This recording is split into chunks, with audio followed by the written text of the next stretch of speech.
Disparities in healthcare for minority populations. Everyone hopes that they will receive great healthcare when they see a doctor. However, minority populations living in the United States face extra challenges when it comes to receiving quality healthcare.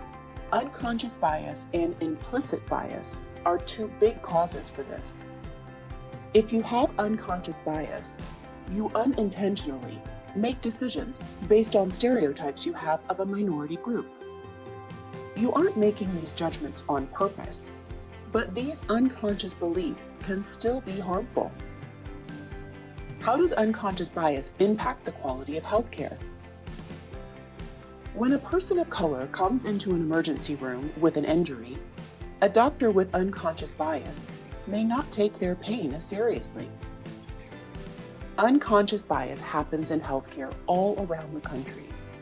People of color are not always treated the same as their white peers, causing differences in the quality of care they may receive. Unconscious bias, while not intentionally hurtful, can be dangerous. Did you know that more than 36% of the population belongs to a racial or ethnic minority? Only 1 in 3 Black Americans who need mental health care receives it. Ethnic and racial minorities are more likely to have a disability resulting from mental disorders, but are less likely to receive care. In 2019, suicide was the second leading cause of death for Blacks or African Americans ages 15 to 24.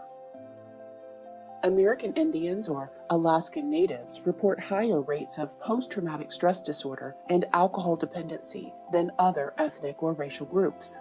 Black and Hispanic women are less likely to receive treatment for postpartum depression compared to their white peers.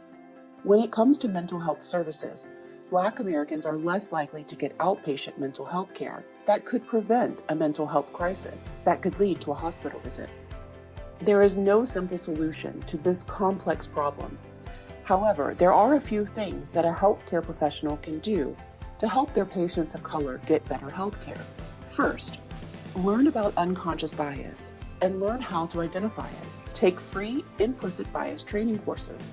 Encourage your organization or agency to include implicit bias training for all staff. Speak up when you see racial or gender bias occur.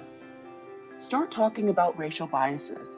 Whether conscious or unconscious, these discussions should become the norm and continue long after training.